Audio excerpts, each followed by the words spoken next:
오늘은 교회의 달력으로, 교회 캘린더로 오늘은 대림절 첫 번째 주일입니다. 대림절은 크리스마스 전 4주간 예수님의 성탄 그리고 다시 오심을 기리는 교회의 절기입니다. 우리가 이 대림절을 대강절이라고도 부르고 또 강림절이라고도 이렇게 부릅니다. 이 대림절의 어원이 되는 말은 라틴어로 오다, come 그런 뜻의 단어고요. 그것이 대림절이라는 단어의 유래가 되었습니다. 사실 지난 주일 저희가 추수감사주일을 보냈죠. 그런데 사실 지난 주일 교회의 달력으로는 추수감사주일이 아니고요. 지난 주일은 왕이신 그리스도 주일입니다. Christ the King Sunday 이렇게 부르는 날이었습니다. 사실은요. 교회 절기적으로 그랬습니다. 이날은 세상의 마지막 날에 왕권을 가지고 모든 것을 심판하러 오실 예수 그리스도를 기념하는 날. 그 날이 바로 왕이신 그리스도 주일입니다. 최고 통치자는 바로 오직 예수 그리스도 뿐이시다라는 것을 상기하고 또 믿음으로 살아간 자들이 그 믿음을 본받아서 우리가 끝까지 믿음을 잃지 않도록 살아가도록 격려하기 위한 날로 지켜지는 날이 바로 Christ the King Sunday입니다. 그리스도 왕이신 주일이죠. 그래서 이것이 그리스도께서 왕으로서 통치하시는 일, 그게 언제 일어나죠? 그리스도께서 만왕의 왕이 되시는 때가 언제입니까? 마지막 때죠. 마지막 때. 그래서 이것이 마지막 때에 일어날 일이기 때문에 절기상으로도 한 해의 마지막 주일이 됩니다. 그래서 사실은 지난 주일이 교회의 달력으로는 한 해의 마지막 주일이었습니다. 그러면 따라서 오늘은 어떤 날이 될까요? 새로운 해의 첫 주입니다. 교회력으로는 그렇게 됩니다. 사실 우리는 교회력으로 지난 주일 왕이신 그리스도 주일, 만왕의 왕이신 최고의 통치자이신 그리스도께서 만왕의 왕이 되신 그날을 기념하는 절기를 사실 지난주에 보냈고요. 그리고 그 주님께서 다시 오실 것을 기다리는 절기로서 대림절을 우리가 오늘 맞게 된 것입니다. 그래서 교회의 달력으로는 그 시작과 끝이 다 뭐에 집중되어 있습니까? 다시 오실 그리스도. 그것이 바로 교회의 캘린더가 보여주는 중요한 내용입니다. 교회는 오직 다시 오실 그리스도에 대한 열망으로 가득 차 있고요. 교회의 스케줄은 그렇게 맞춰져 있습니다. 우리가 다시 오시게 될 그리스도, 처음에 초림하셨던 것처럼 말씀대로 약속대로 오셨던 그 주님께서 다시 그 하셨던 말씀과 약속대로 다시 오실 것, 세컨드 커밍을 우리가 기다리는, 주님의 재림을 기다리는 공동체가 바로 교회입니다. 그래서 교회는 대림절을 보내면서 이 다시 오실 그리스도에 대한 열망으로 우리의 마음을 새롭게 하고요. 이 소망을 더욱더 뜨겁게 갖고요. 이 열망으로 새로워지는 그런 시간을 보내야 됩니다. 아멘 주 예수여 어서 오시옵소서. 아멘 하셔야죠. 아멘 주 예수여 어서 오시옵소서. 마라나타. 우리 주님께서 다시 오시기를 정말 간절히 소망합니다. 이 대림절을 맞아서 저는 앞으로 4주 동안 룻기서를 본문으로 삼아서 설교를 할 예정입니다. 룻기를 통해서 저는 다시 오실 예수 그리스도 그분에 대한 소망이 더욱 새로워지시는 시간, 그 열망이 더욱 뜨거워지는 시간을 여러분들이 갖기를 간절히 바랍니다. 재림에 대한 소망이 넘치는 그런 시간들을 가질 수 있기를 바랍니다. 이 룻기라고 하는 성경을 여러분들은 많이 아실 겁니다. 그래서 많은 분들이 이미 그 내용을 알고 계시죠. 이 룻기에 등장하는 여인이 이제 룻이라고 하는 여인입니다. 근데 이 룻이라고 하는 여인은 역사적으로 또 어떤 세계사적으로 볼 때도 많은 문학가들한테 영감을 주었던 그런 여인입니다. 그래서 우리가 단테를 신곡을 쓴 그 단테라고 하는 사람이 있습니다. 이 단테는 이 여인 롯을 다윗의 조상으로 온유한 여인이고 또 이삭을 줍는 소녀로 이렇게 묘사하였고요. 여러분들 잘 아시는 철로역정을 쓴 존 버년도 그가 쓴 그 철로역정에서 룻을 그 크리스티나라는 여인이 등장하죠. 크리스찬의 아내죠. 이 크리스티나의 동반자가 있습니다. 인자라고 하는 멀시라고 하는 인자라고 하는 이 여인이 등장하는데 그 여인을 바로 이 룻을 통해서 그 모델을 이렇게 찾았다고 합니다. 이처럼 우리가 세계사적으로 볼 때 또 문학적으로 볼 때도 이 룻이라고 하는 여인은 굉장히 많은 이들의 사랑을 받고 많은 이들에게 알려진 그런 여인입니다. 우리가 룻기를 읽어보면 정말 사랑하지 않을 수 없는 여인이에요. 그죠? 너무나 사랑스럽고 너무나 귀한 여인의 이야기가 아닐 수 없습니다.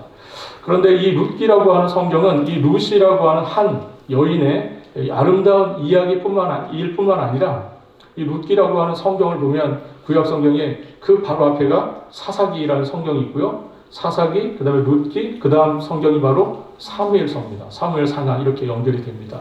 그래서 사실은 민족적인 차원에서 혼돈의 사사시대, 굉장히 혼돈스러웠죠. 사사시대가. 그 혼돈의 사사시대에서 이제 이스라엘이 왕정시대로 넘어가게 됩니다. 사무엘서를 보면 우리가 처음 왕 사울이 등장하고 그 다음에 다윗이 등장하죠. 그래서 이 혼돈의 시대를 지나서 안정된 왕정시대로 나아가는 그 중간다리 역할을 하는 성경이 바로 룻기라고 하는 성경입니다. 그래서 정말 사사시대에 피폐해진 이스라엘 백성들의 삶이 어떻게 다윗 시대를 맞게 되는지, 어떻게 그 시대로 넘어가게 되는지 그 중간에 있는 이 룻기가 우리에게 정말 하나님의 놀라운 섭리의 역사들, 하나님께서 어떻게 그 시대에 역사하셨는지를 보여주는 정말 한 여인 그리고 그 여인의 가족을 중심에서 벌어진 일이지만 이것이 어떻게 하나님 나라의 이 구원사적인 역사를 이루어가는데 놀라운 역할을 하게 되었는지를 보여주는 성경이 바로 룻기라고 할 수 있습니다. 가장 작은 스토리지만 가장 아름다운 이야기를 담고 있는 것이 바로 룻기라고 할 수 있습니다. 그래서 많은 성경학자들은 이 룻기는 이 사사기와 사무엘서라고 하는 이 딱딱한 조개 껍질 사이에 끼어 있는 아주 아름다운 진주와 같은 성경이다. 이렇게 표현을 하기도 합니다. 작지만 아름다운 스토리, 정말 은혜가 넘치는 그런 이야기이다 하는 것이죠. 오늘 이 본문을 저희가 4주 동안 읽어나갈 터인데 오늘 읽은 1장 본문만 가지고 오늘 우리 같이 한번 말씀을 더 상고해 보도록 하겠습니다. 오늘 여러분과 저희가 읽었던 룻기 1장은 어떻게 시작이 되고 있습니까? 1절을 보면 사사들이 치리하던 때에 이렇게 시작이 되고 있습니다. 사사들이 치리하던 때에 이 사사들이 치리하던 때, 즉 사사시대에 있었던 일이다 하는 겁니다. 우리가 사사기서와 분리되어서 룻기라고 성경을 따로 있지만 이 스토리는 언제 있었던 겁니까? 그렇죠. 사사시대에 있었던 일이라 하는 겁니다. 사사시대에 있었던 일인데 그 중에 어떤 한 사람이 등장합니다. 바로 엘리멜렉이라고 하는 사람이고요.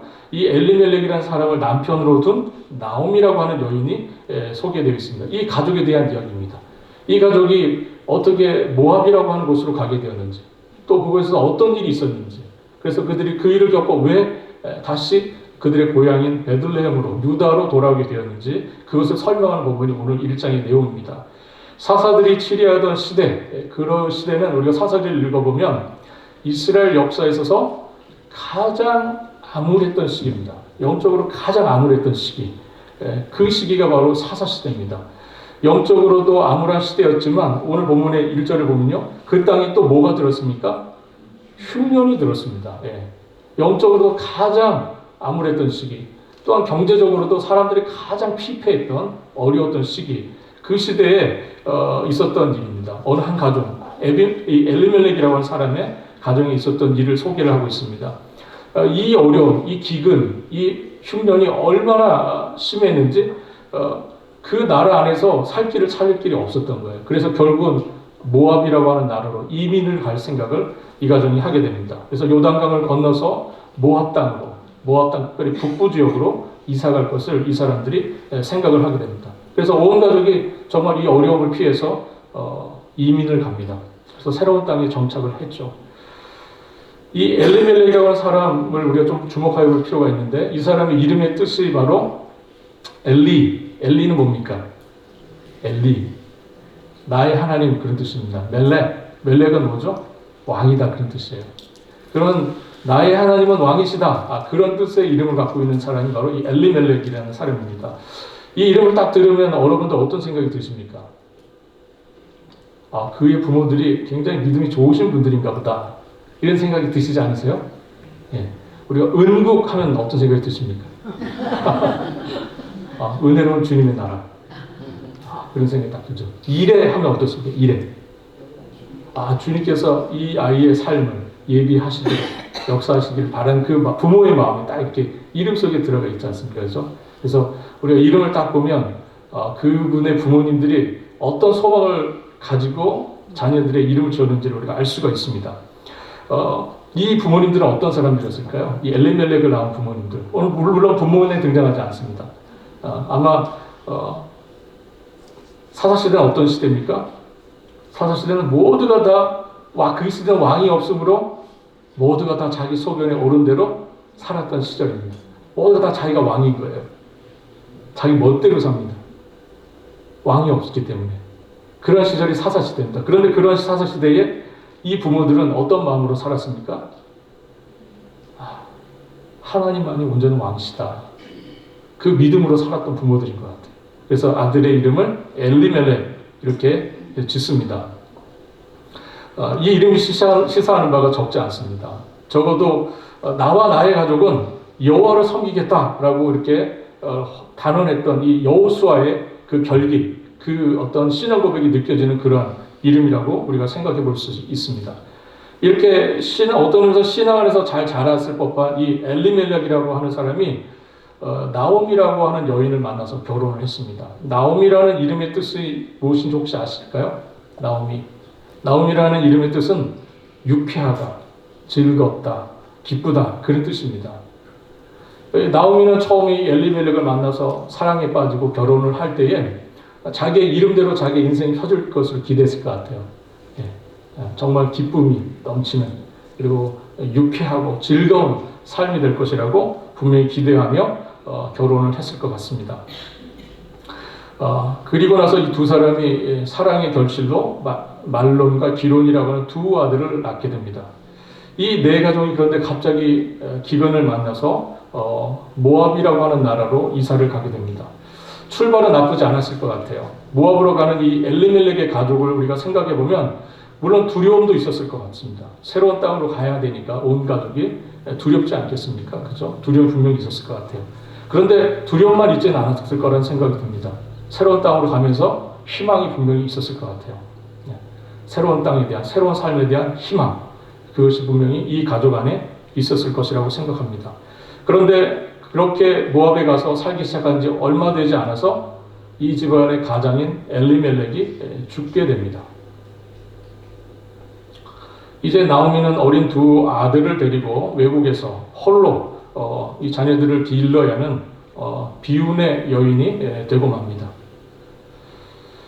그래도 하나님의 은혜로 이 두 아들이 잘 길러졌고요. 두 아들이 장성하여서 그곳에 모압 여인들과를 만나서 결혼을 하게 됩니다.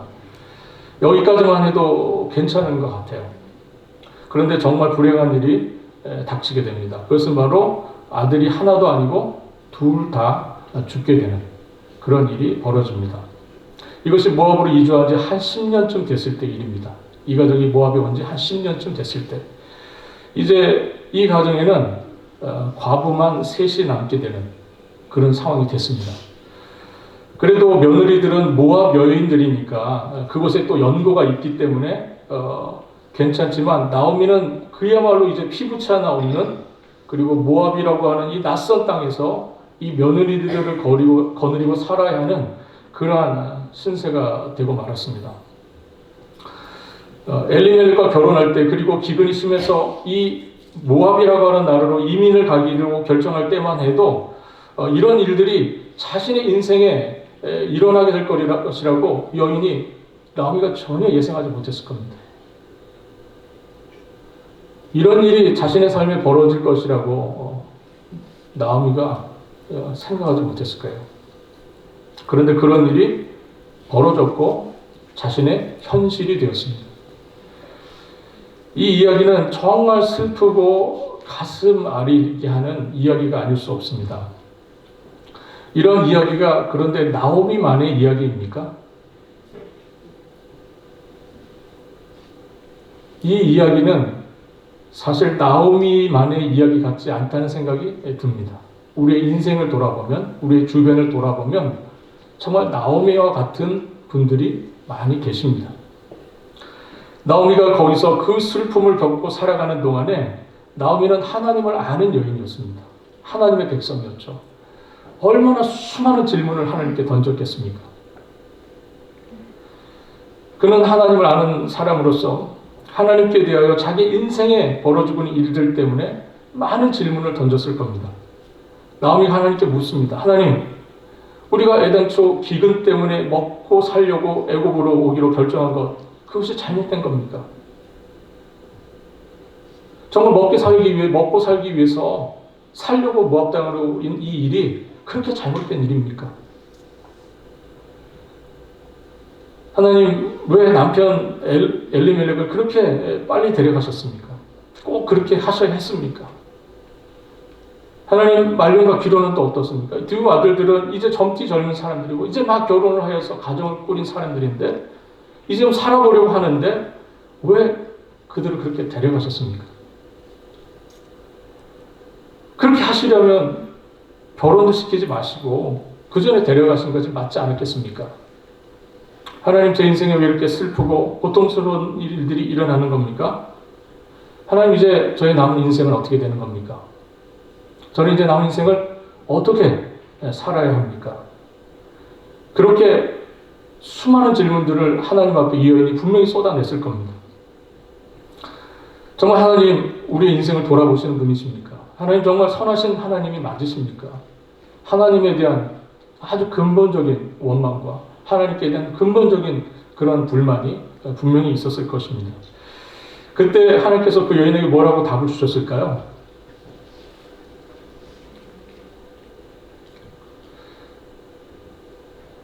아무런 답을 안 주신 것 같아요. 수없이 질문을 던졌을 텐데 하나님께서 답을 주시지 않은 것 같아 보입니다. 나오미가 고향으로 돌아간 것은 사실 하나님의 응답을 받고 돌아간 게 아니었습니다. 우리의 삶도 마찬가지죠.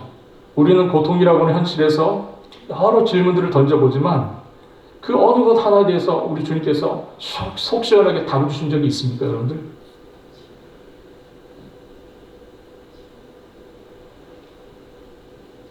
어떤 의미에서 우리 인생이라고 하는 것은 답이 없는 삶을 살아가는 것 같다는 느낌이 듭니다.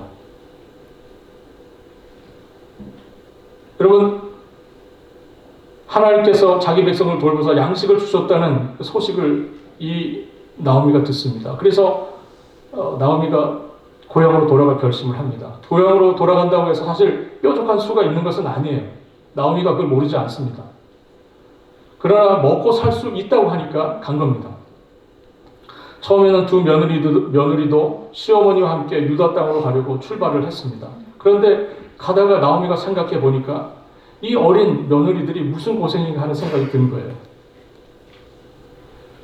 그래서 8절과 9절에 이렇게 말합니다. 나오미가 두 며느리에게 이르되 너희는 각기 너희 어머니의 집으로 돌아가라. 너희가 죽은 자들과 나를 선대한 것 같이 여호와께서 너희를 선대하시기를 원하며 여호와께서 너희에게 허락하사 각기 남편의 집에서 위로받게 하시기를 원하노라. 이제 너희는 너희 어머니의 집으로 돌아가고 다시 시집을 가려는 거예요. 그래서 너희들의 인생을 살기를 바란다. 이렇게 얘기합니다. 그러면서 유대에 있는 그 법 중에서 형이 죽으면 동생이 형수를 취하여서 가문의 대를 이어가는 계대 결혼법이라는 것이 있습니다. 그 이야기를 하면서 내가 늙은 어머니가 재혼을 해서 아들을 낳아도 어떻게 너희들에게 남편으로 다시 줄 수 있겠냐. 그럴 수 있는 상황이 아니다. 그러니까 너희는 각기 너희 어머니의 집으로 돌아가라. 이렇게 얘기합니다. 이 이야기 들으시면 여러분 어떠세요? 너무나 아름다운 이야기 아닙니까? 그죠?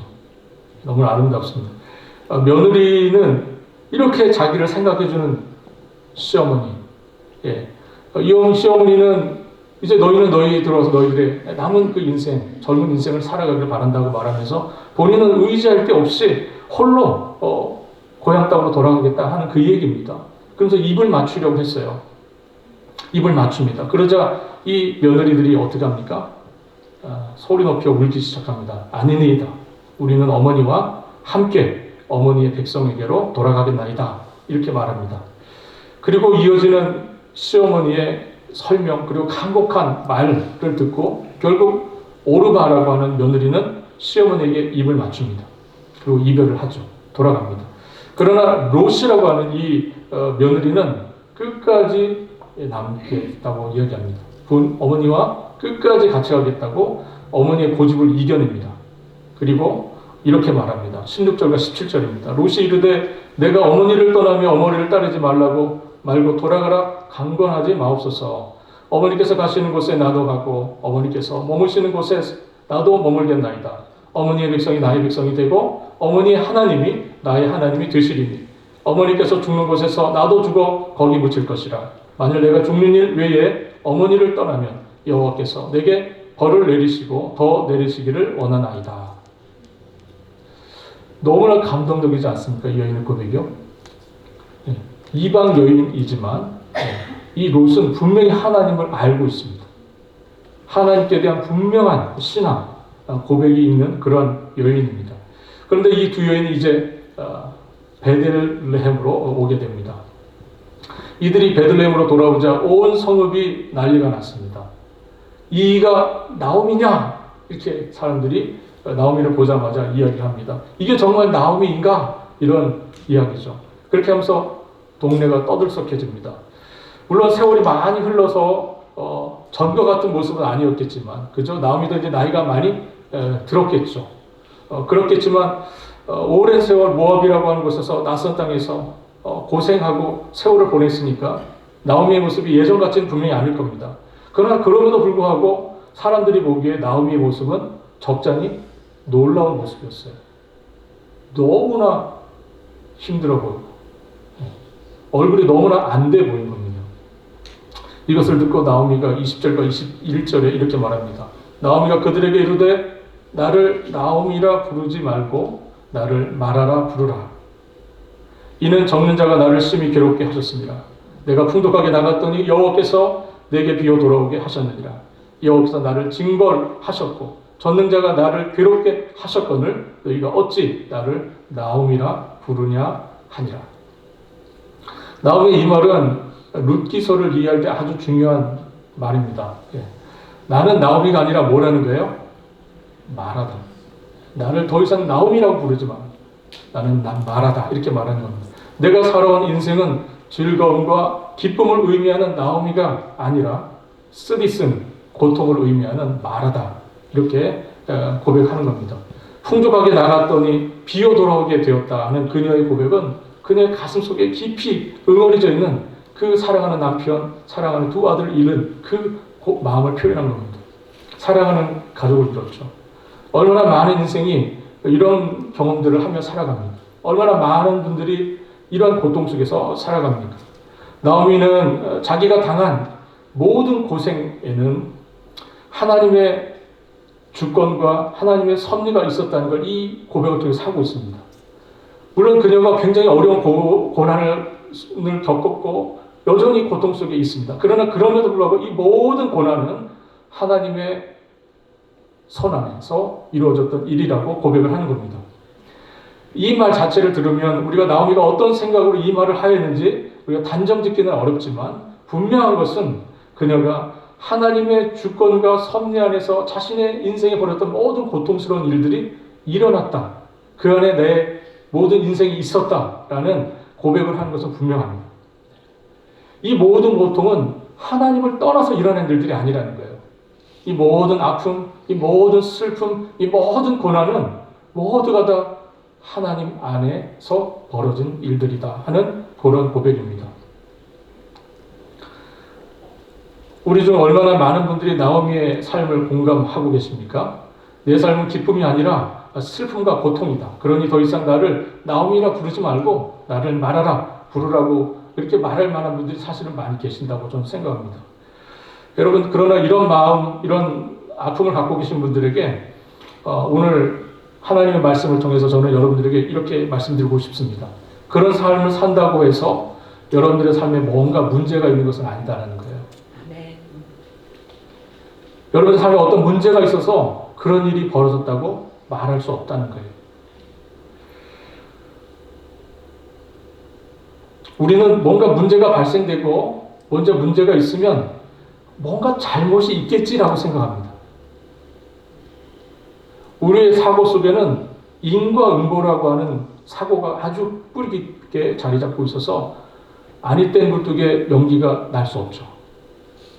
그 사람이 그렇게 고난당하는 것은 그 사람이 뭔가 잘못이 있기 때문에, 그렇기 때문에 고난을 당한다, 그렇게 생각하는 겁니다. 우리가 욥기서를 보면 욥을 찾아왔던 친구들 한결같이 그런 이야기를 이야기합니다. 잘 생각해봐. 욥은 자기가 결백하다고 했습니다. 자기는 얼마나 성실하게 신실하게 하나님 앞에 살아갔는지 모른다고 얘기를 해요. 그런데 자신에게 닥친 고난에 대해서 친구들이 찾아와서 위로한답시고 하는 얘기가, 잘 생각해봐, 회개거리가 있을까요? 너가 분명히 죄를 지었기 때문에 하나님께서 이러한 고난을 너에게 허락한 것이 분명하다, 그렇게 얘기합니다. 여러분, 우리는 이 나오미의 가정에 벌어진 이 일을 두고 우리는 이 나오미의 잘못이 뭔지를 찾아보려고 하는 유혹을 느낍니다. 도대체 이 여자가 뭐가 잘못했길래 이런 일이 벌어지는 거지? 그렇게 찾게 된다는 것이죠. 그러나 여러분, 성경은 범죄한 것에 대해서, 물론 하나님은 죄에 대해서 분명히 징계하시는 분이세요. 심판하는 분이 맞으십니다. 또한 우리가 우리 신앙생활에서 우리의 죄가 무엇인지를 찾으려고 하는 그 마음은 소중하고 귀한 겁니다. 그래서 회개를 하려고 하는 거 필요합니다. 그러나 그럼에도 불구하고 성경은 우리의 인생에 찾아온 모든 고난의 문제에 대해서 그렇게 단순하게 죄에 대한 징계로만 설명하지 않는다는 겁니다. 우리가 요한복음 9장을 보면 예수님께서 길을 가시다가 어느 날 때부터 소경된 한 사람을 만납니다. 맹인된 사람을 만나요. 그 사람을 보고 제자들이 질문합니다. 이 사람이 맹인으로 난 것이 누구의 죄로 인함입니까? 그 자신의 죄 때문입니까? 아니면 그 사람의 부모의 죄 때문에 저 사람이 저렇게 태어난 겁니까? 이렇게 묻습니다. 이 제자들의 질문은 그 당시 모든 많은 유대인들이 갖고 있는 생각입니다. 그 사람이 그렇게 태어난 건 분명히 죄가 있기 때문이다, 이렇게 묻는 겁니다. 그러자 이 제자들의 질문에 대해서 우리 주님께서 이렇게 말씀하세요. 이 사람이나 그의 부모의 죄로 인한 것이 아니라 그에게서 하나님이 하시는 일을 나타내보자 하십니다. 아멘. 그 사람의 죄도 그 사람의 부모의 죄도 아니라 무엇인가 하나님께서 그 사람을 통해서 하실 일이 있기 때문에 그가 그렇게 된 것이다. 주님께서 그렇게 말씀하십니다. 하나님은 당신의 섭리와 주권 안에서 당신의 자녀들을 사랑하시고 그 사랑으로 인해서 때로는 우리에게 고난을 주시기도 하십니다. 어떤 의미에서 신자의 일생이라고 하는 것은 계속해서 이러한 정말 이해할 수 없는 싸움 속에 던져진 그런 삶을 살아가게 됩니다. 그래서 하나님은 때로는 우리가 깨어나도록 우리에게 고난을 주시기도 하십니다. 우리가 창세기를 보면 아브라함이 늘 하나님을 보며 살았던 사람이에요. 늘 하늘을 바라보고 주님의 주실 은혜를 따라서 그 약속이 언제 지켜질까를 고대하면서 살았던 사람입니다. 그러다가 어느 날 하나님께서 은혜 가운데 그에게 그 약속의 결실, 열매로서 사랑하는 아들을 주세요.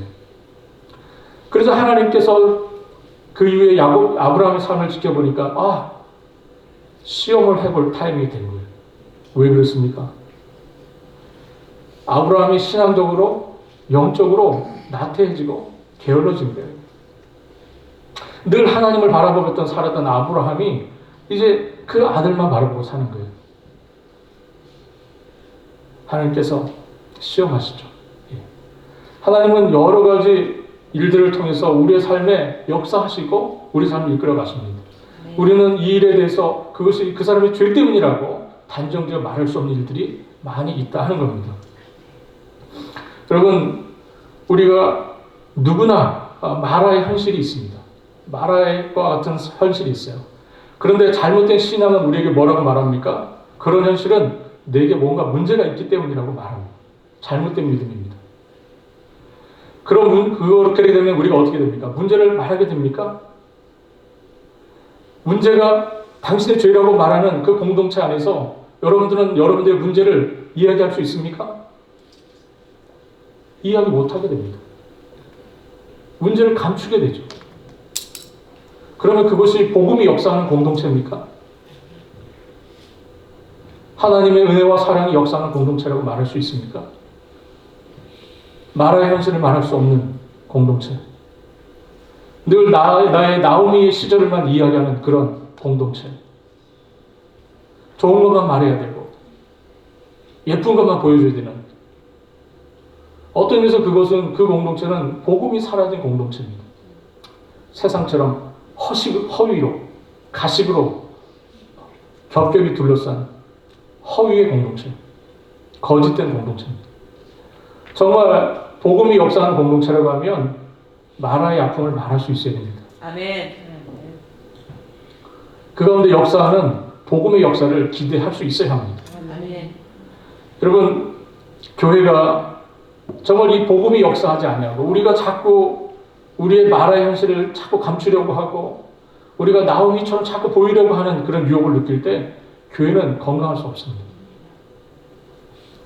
우리가 출애굽기 15장을 보면 출애굽을 한 이스라엘 백성들이 마라에서 있었던 일을 기록합니다. 마라, 그죠?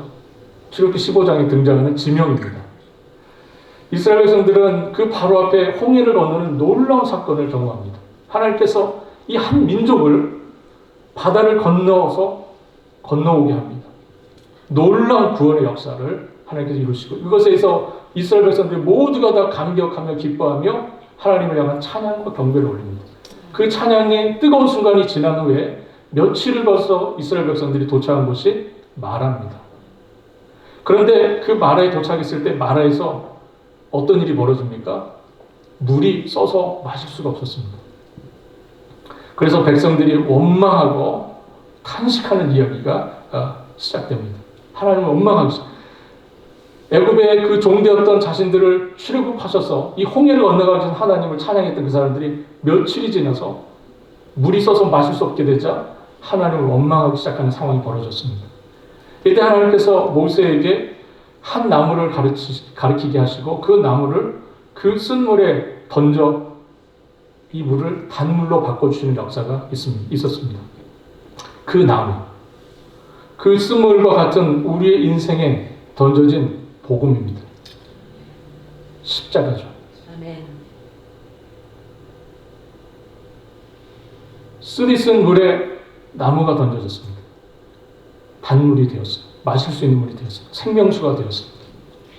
그 전에 그 물은 마시면 죽게 되는 물이었어요. 그러나 나무가 던져진 이후에 그 물은 생명을 살리는 물이 됐습니다. 그리스도의 복음, 십자가의 복음이 바로 그런 것입니다. 여러분들의 삶에 저 십자가가 여러분들의 쓰리 튼 인생에 마라 같은 여러분들의 삶에 던져졌습니다. 그리스도의 복음 안에서, 십자가의 복음 안에서 우리가 새롭게 사는 그런 놀라운 역사가 있기를 바랍니다. 아멘. 답이 없는 것 같은 인생에 이 마라와 같은 우리 현실에 십자가의 복음이 던져졌습니다. 여러분, 오늘 보면 마지막 22절 같이 한번 읽어보도록 하겠습니다. 나오미가 모압 지방에서 그의 며느리 모압 여인 롯과 함께 돌아왔는데 그들이 보루 씨를 시작할 때에 베들레헴에 이르렀더라. 우리 모두는 다 마라와 같은 삶 속에서 만나게 됩니다. 우리 모두가 다 사실 스트레스 인생의 경험들을 갖고 있습니다. 우리 모두가 마라의 삶을 경험하고 있죠. 여러분, 사실 나오미가 자신의 삶을 마라와 같다고 말했지만 어디 나오미만 그랬습니까?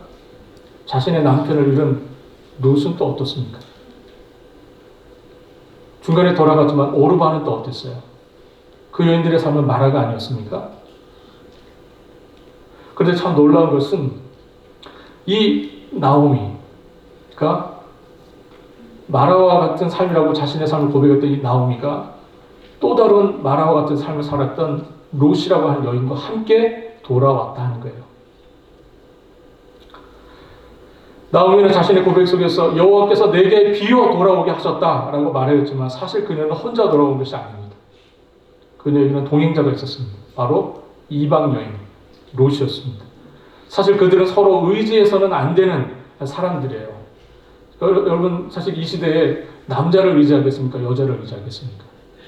이 시대는 당연히 여자가 아니라 남자를 의지해야 하는 상황이에요. 근데 이 두 여인이 서로 의지합니다.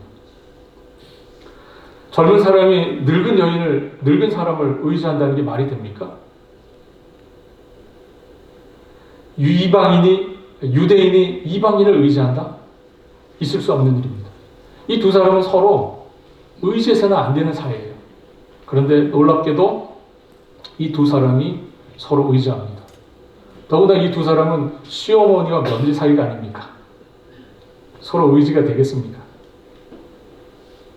근데 이 두 사람이 서로 의지하여서 동행하여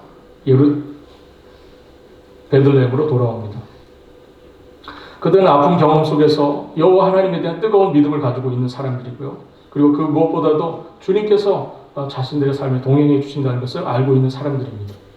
마라와 같은 우리 인생에 대해서 우리가 수많은 궁금증과 질문이 있겠지만 그 답은 바로 함께 가는 그 여정 속에서 답을 찾게 됩니다. 여러분, 당장 우리에게 벌어진 많은 문제에 대해서 우리가 답을 찾을 수가 없을 겁니다. 여러분들, 중요한 것은 우리가 마라와 같은 아픔과 고통이 있지만 우리가 함께 믿음 안에서 하나님께서 예배해 주신 여정의 길을 걸어가면서 함께 동행하면서 그 여정 속에서, 그 동행 속에서 답을 찾는 것입니다. 오늘 본문 마지막 22절은 오늘 본문의 결론과 같은 말씀입니다. 오늘 본문 1장, 오늘 본문을 시작했던 1절은 흉년에 대한 이야기로 시작이 되었습니다. 그러나 오늘 본문 마지막 22절은 추수할 때가 되었다는 이야기로 맞춰지고 있습니다. 오늘 말씀은 추수 때의 풍요로움을 기대케 하면서 오늘 본문이 맞춰지고 있습니다. 룻기의 첫 막이라고 할 수 있는 이 1장은 나오미가 느꼈던 그 깊은 고뇌, 그 속에서 끝나는 것이 아니라 행복을 향해 나아가는 풍요로움, 추수를 향해 나아가는 그 움직임으로 오늘 막이 내려지고 있다는 것입니다. 사랑하는 성도 여러분, 우리가 서로가 서로에게 대해서 롯이 되어서 마라와 같은 아픔, 마라와 같은 슬픔, 그 고난을 가지고 있는 모든 이들에게 대하여 길벗이 되어줄 수 있기를 바랍니다. 아멘.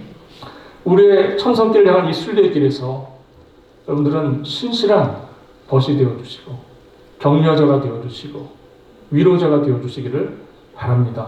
아멘. 여러분, 우리가 그렇게 서로 마음을 합해서 이 인생의 길을 주님께서 허락되신 우리의 마지막 인생 마지막까지의 길을 우리가 나아갈 수 있기를 바랍니다. 여호와 미래 되신 우리 주님께서 우리와 동행하시고 우리의 앞서 역사해 주실 것입니다. 이 시간 우리 주의 성령께서 텅 빈 우리의 심령에 하늘 위로로 가득 채워주시는 역사가 있기를 우리 주님의 이름으로 바라겠습니다. 기도하겠습니다. 하나님 아버지, 오늘 룻기의 말씀을 저희들로 하여금 보게 하시고 이 룻기의 또 귀한 메시지로 저희들의 마음을 위로하시고 하늘 위로로 채워주시니 주여 감사합니다. 하나님 아버지, 마라와 같은 이 땅에서 삶, 정 하나님께서 십자가의 복음으로 치유하시고 새롭게 하여 주시기를 주여 간절히 원합니다. 아픔을 갖고 있는 우리가 모두가 순례의 길에 길벗이 되어서 이 순례의 길을 마지막까지 잘 감당해 나갈 수 있기를 주여 간절히 원합니다. 하나님, 중간에 멀어지는 자 없게 하여 주시고 처지는 자 없도록 주께서 도와주시고 우리 모두가 손을 잡고 주님 부르시는 그 부르심 앞까지 나아갈 수 있는 귀한 은혜를 허락하여 주옵소서. 천성길, 그 험한 길을 우리가 믿음으로 잘 감당하며 함께 격려하며 위로하며 나갈 수 있도록 주께서 이 공동체를 지켜주시고 하나님 인도하여 주옵소서. 감사와 영광을 주님께 홀로 드리오며 우리의 주님 되시는 예수 그리스도의 이름으로 기도합니다. 아멘.